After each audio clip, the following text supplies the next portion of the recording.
Welcome back to Knowledge is Kings, guys. I am Kings, and today we're going to be building a cabinet with a display on top. But there's a twist, which you know if you've already looked at the thumbnail. This is actually going to be a bed. This is in trying to fulfill a request for a viewer who wanted my version of a cabinet with a display. Well, this is going to be a cabinet, and it's going to be a display, but it's also going to be a Murphy bed. Let's get to it. So I have all the components cut already for the Murphy bed, which I cut out on the CNC just because it is just incredibly fast. This required 2.5 sheets of plywood, and it takes 3 minutes to cut each sheet on the CNC. Now you can see here, it did mess up on one piece because the piece broke free. I didn't have the pieces of the plywood down very well, so the piece broke loose. So I did have to remake that one by hand. I just used a table saw. But other than that, this is just a fabulous job of cutting these pieces out, and the edges are very crisp, and it just does it so fast. Now, obviously, if you build this project at home, I'll have a plan on my website and in the description. If you build this plan, you can cut this with table saw, with a track saw, which I like to use a lot for sheet goods because it's just really easy to set the track down, cut it, move the track, cut it. You don't have to set the fence and everything on the saw and have to deal with large sheets that can sometimes get cumbersome. But anyway, so I have all these pieces cut except for a few pieces where the drawer is going to be, because I need to see how that's all going to work out in the end before I get my final measurements. But I have all the pieces ready, so let's start putting it together. I will say that I am trying to build this whole project out of pre-finished plywood, and then I'm going to put some edge banding on it. But I wanted to see how good this would look, just getting pre-finished plywood and making the whole project out of that without having any glued together wood, so that this could really be a beginner project. Now, I'm not sure how great this will look with pre-finished birch plywood. This is what you'd see on the inside of a kitchen cabinet or something like that, and I just happen to have a bunch of those sheets lying around, so that's what I'm using for this. But it could be made with any plywood that you can get your hands on. I will say I would make this out of cabinet grade plywood, and I've talked about this in other videos. The cabinet grade plywood have a lot more plies to the plywood, which makes it incredibly strong and a lot more stable than plywood you'd get at, say, Lowe's, Home Depot, Menards, whatever the major store is where you live. And for this, since it's plywood that's already pre-finished, I don't want to put a lot of screws in where it's going to be visible, so I'm going to glue all the joints and just pin nail them and fill them in with little putty. Let's get to it. So to start here, I'm just going to start with the base, and I have the two sides that will connect the back of it. And what I'm going to do is sand a little bit where the glue is going to go.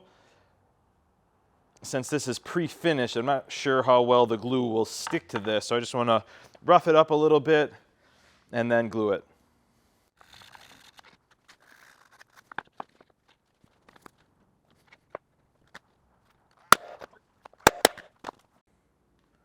While that glue is setting up, I'm going to work on the next part that's going to sit on that base.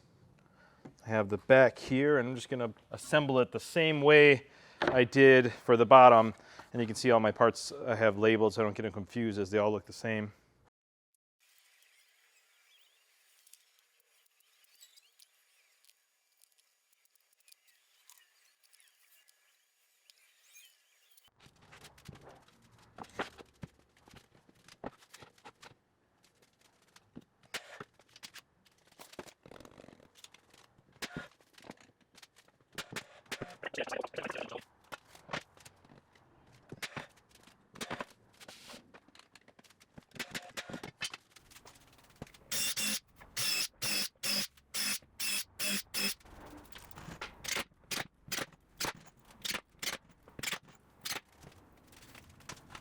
Now, before I put the top sections together that have all the shelves in it, I want to make just kind of a slight detail in it just to give it some character. And I'm going to cut both of them at the same time. So I'm going to tape them together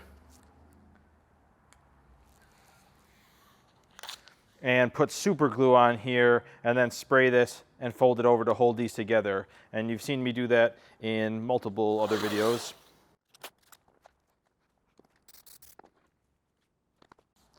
All right, so with those glued together, I'm gonna work on drawing some lines on here that I can cut out. And I'm gonna put the lines on tape so that when I cut with my saw, the tape will help the wood to stop from chipping out on me.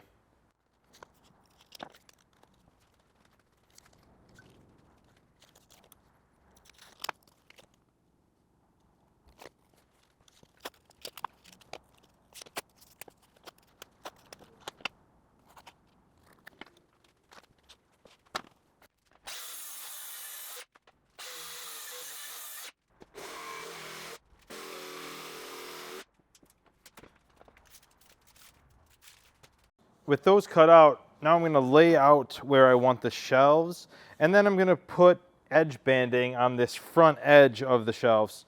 And for that, I'm going to actually use some white oak edge banding that I'm going to stain dark. Again, just to give this a little more character. Being all plywood kind of makes it look a little blah to me.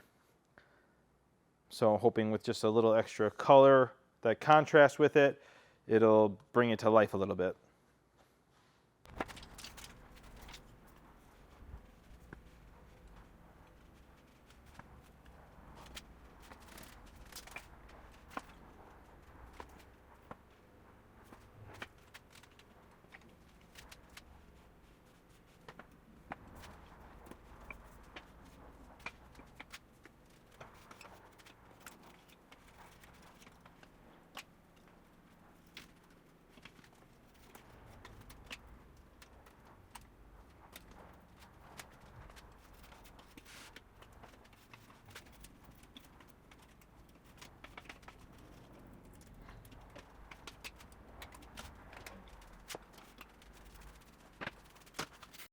I finished putting the edge banding on the fronts, and I did it on all the shelves that go in here as well.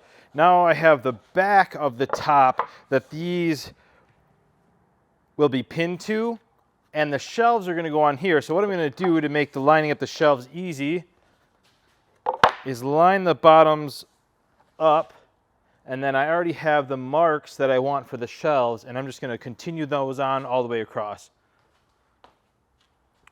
For a straight edge, I'm just going to use a cut-off piece from the plywood just to line these up here. Now I'm making the line just slightly lower than I want my shelf, because I want my shelf to cover up that line, so once the shelf is on there, you don't see it, and I don't have to try to get an eraser in that tight corner.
So I put the base back up here because even though I have these ends screwed in, I don't have really a way of screwing the back side of the bottom in from inside. I could try to pin nail it, but I don't think it's gonna really be that strong.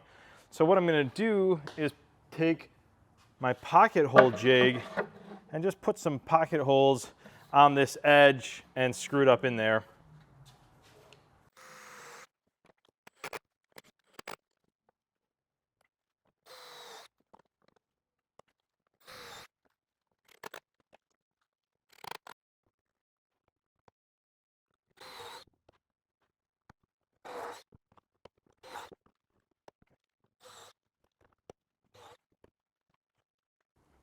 Okay, now that I have all the pocket holes drilled, I want to work on the door that's going to go on the front of this case.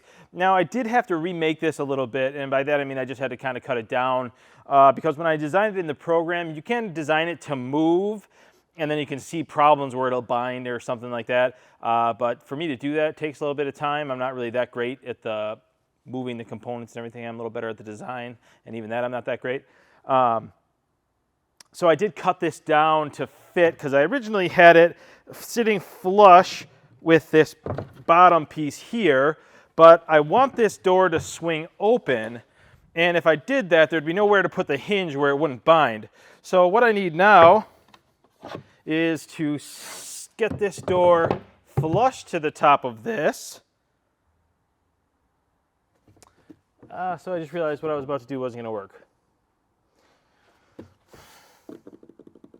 You always have these problems when you first come up with something. You know, you have a design, you're like, oh yeah, this should all work out. Then you start getting it, and you realize it won't work, even though everything seems like it should. So what I'm realizing, I need this edge to be flush with this edge so that I can put a hinge right here. But that means when this is up,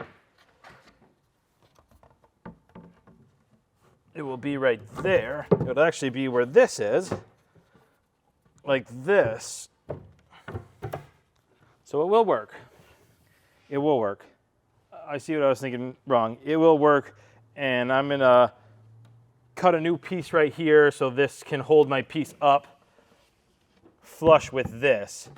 Okay, so I recut a block here, or just a support to hold up to keep this flush with this. And I'm gonna set that on there. And then I have another little block here, and if you set this like this can wobble. If you put it at an angle, it won't fall over on you, even if you move this a little bit. So now that I have this ready, I'm going to put some hinges on here just so this can fold up like I want it to. And one thing, I know I've talked about this before, but when you're drilling holes like this, these self-centering bits are really nice. It centers itself in the hole, and then you press it and a little bit comes out. So that way you're not trying to take a little drill bit and trying to guess where the center of the hinge is. Just put this on there, boom, centers it. So it, very nice little thing. Everyone should have a set of like 3 of these of the different sizes. The main ones, 6, 8, 10 are probably the most common screw sizes I use. So.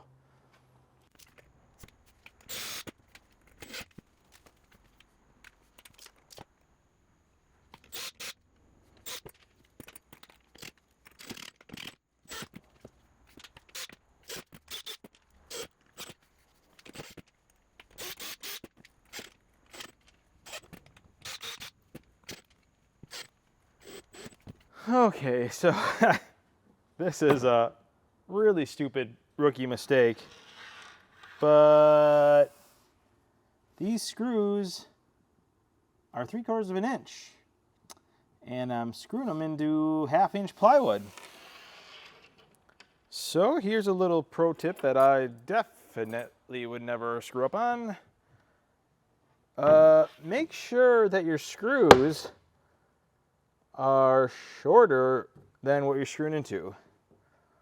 I mean, I can't see anybody putting screws longer in that are thicker than their plywood, but some people say it could happen. I don't see it happening, and I'm not sure how you would fix it if it does, but I'll think on it just in case. Not that I need to fix anything, but nice.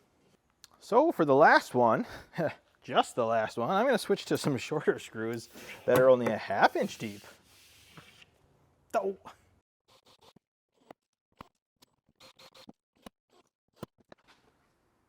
With those screwed in, I brought my supports out a little bit, pushed the whole thing back, which is why I'm doing on my CNC table. I needed something that was really flat and long, and the workbench that I just built isn't quite long enough or wide enough to hold this, so which is why I'm at the CNC table. But I have another one here that I'm going to center up here and put 3 more hinges on, and you can kind of start to see how this is going to work.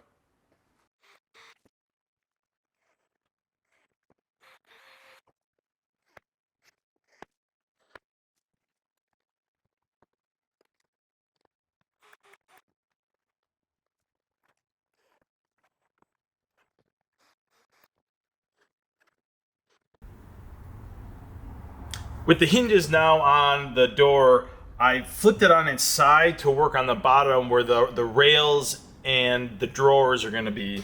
And by drawers, I mean drawer, singular. And to put these rails on, I'm going to be using these 20-inch full extension drawer slides. And I've placed double-sided tape on there to help me adhere them to the case, and then I can open it and put screws in. So this is the rail here, one of them, that's going to come out and catch this door when it opens. Now I'm going to have multiple ones that extend and then extend.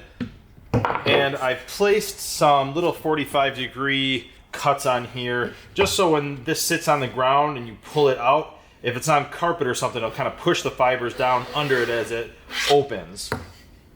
Now, I don't want it to slide right against the bottom, so what I'm going to do is take a couple of playing cards, and I'm going to pinch them in between there just to give me a little bit of a gap there. Okay, but before I put this on, I'm going to put the drawer slide on here, and to do that, I made this little jig, so I'm just going to set this here, take off that double-sided tape, and then I can just press it against this side, and always make sure that it slides outward. You know, it might accidentally have it on the bottom, get it all on there, like, oh shoot, it doesn't work. So just something to remember when you're putting these on. Once you have it set where you want, test it, make sure it actually opens in the direction that you're hoping. So just going to take off this film here, this double-sided tape.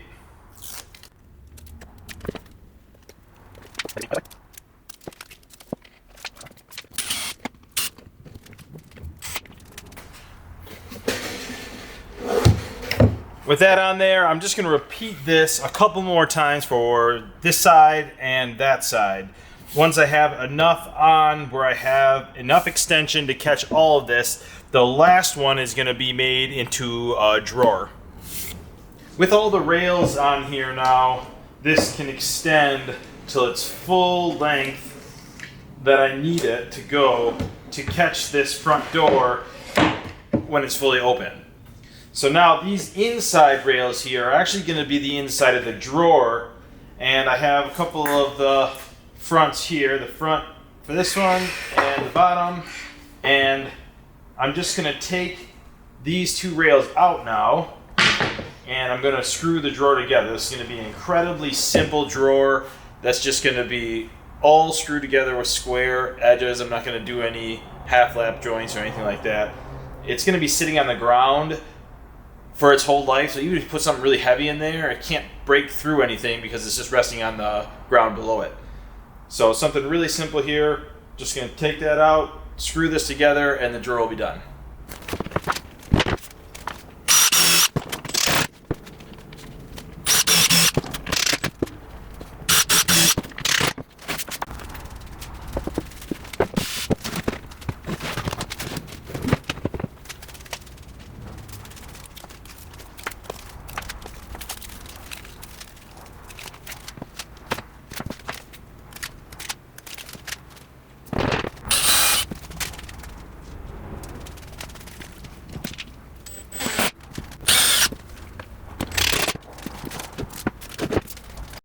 Okay, so I'm back at the top section here, and what I want to do is have a little flap on top that you can lift up, and it kind of closes this off and still makes it look complete, so when you're using the bed, it doesn't look too weird. And to do that, I'm going to be putting in these little barrel hinges. Now these are very small hinges that just bend up like this, so they fit into each board and bend. So I got to drill a hole for this in here. So I'm just going to make a couple of marks and then use my dowel jig to drill all the holes perfectly straight and centered in the boards. This dowel jig, as you open and close it, it keeps the gap centered, so the holes here are always centered. This is probably my third dowel jig I've had, and this is by far my favorite dowel jig to use. There are different types or styles. And so far this has been the one that I've had the best luck with. So, and it's not necessarily the brand name. This one's Day Door. I don't know if it's any better than any of the other ones that look like this, but this style is the best one. So if you see other styles, ignore them and just go with this one. I've tried the other ones and I thought, oh hey, that looked pretty cool. It seems pretty easy to use. They don't work as well as this. So you can see my mark there, and inside here there are little marks. I'm just going to slip this over, line that mark up, my mark, clamp this down, and then my drill bit, I set a little depth stop so I don't drill too far.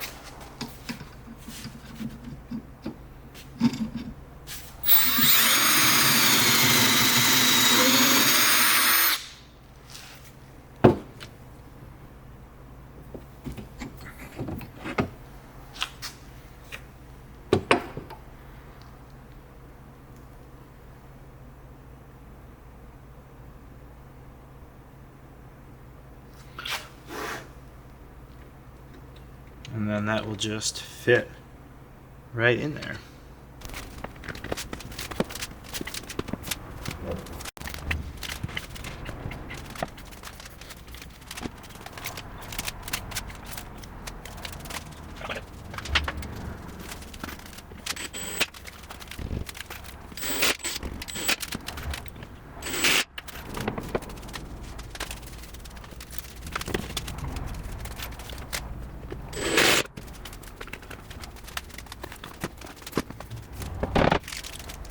Once I had it all put together, I went ahead and put finish on it, just on any of the oak parts. So on these, the banding that I put on there, to be honest, I don't really like how it looks. I'll go over a bunch of the stuff that I think I wanted to change here at the end. But then I also went ahead and added some magnets in here so that when you lift this up, it stays up. And then inside here, I just added these little barrel things just to keep these from falling. Barrel latches, maybe they're called. And then I went ahead and added the handle to the drawer. So it's done now, as far as I'm gonna make it. I think to make it look a little better, I could wrap everything that's there in an oak veneer to make it look not so, ugh. But let me show you how this bed works.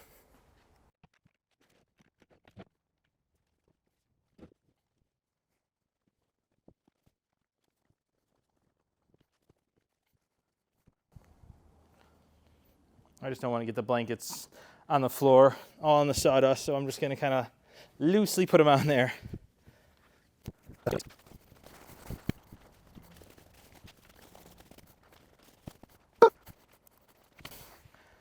And that's it. Now we have a bed ready for a guest. Now, this is a Murphy bed of sorts, but it's not the typical Murphy bed that just folds straight up. So the advantage of that one is you can keep all the sheets and everything right on the bed, blankets and everything, just fold it up, fold it down, and it's there.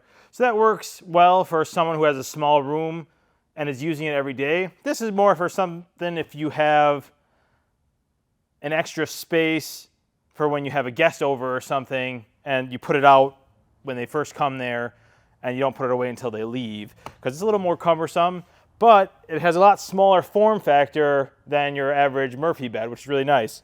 Then you can always customize this to make it bigger. This is a full, I think, but you could also make it a queen, whatever you wanted, and it just makes a perfect small cabinet Murphy bed. It's not huge, it's not super cumbersome to move around. The typical Murphy beds that you see that just fold down, you can never move them. You build them kind of where they are, and that's where they stay unless you disassemble them. This one is just the weight of a cabinet. Now granted, it's not light, but it is very movable with two people. So with that, I think this project is finished.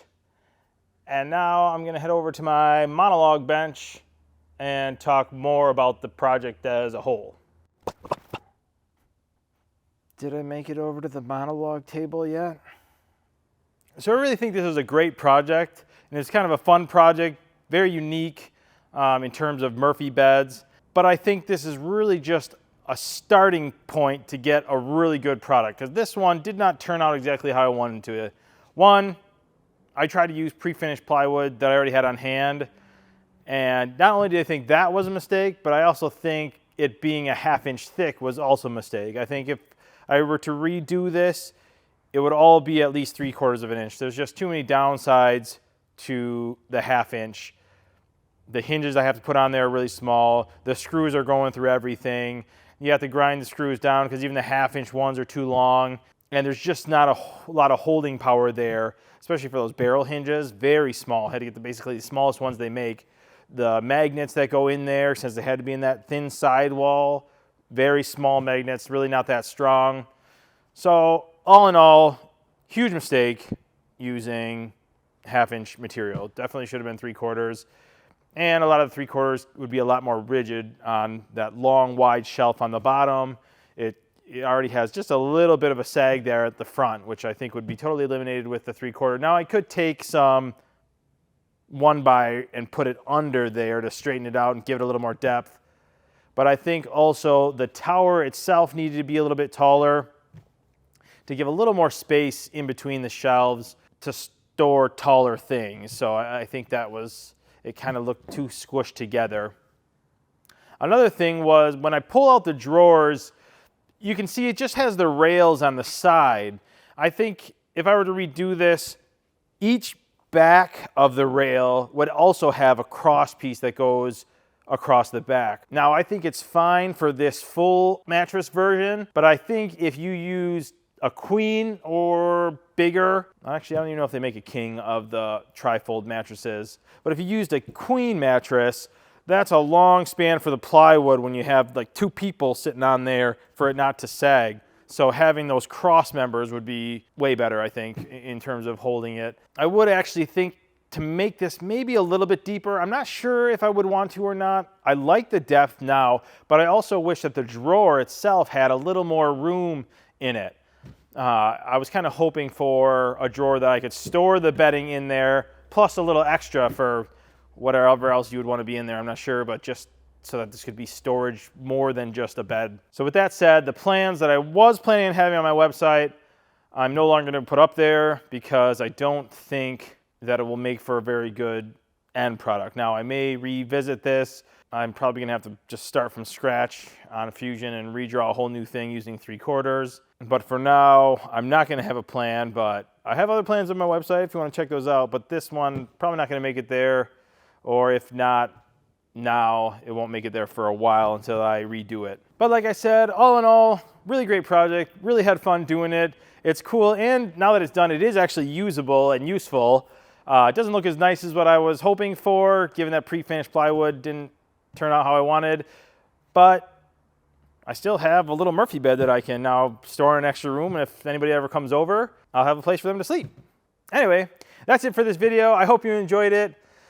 Feel free to hit that little like button at the bottom. It really helps spread my channel across the YouTubes. And feel free to leave a comment in the bottom. Of course, don't leave any of those negative ones. I don't like reading those. So if you have a good comment to say or a question, please leave it in the bottom. Well, that's all for this video. I'll see you in the next one. Oh, I like that.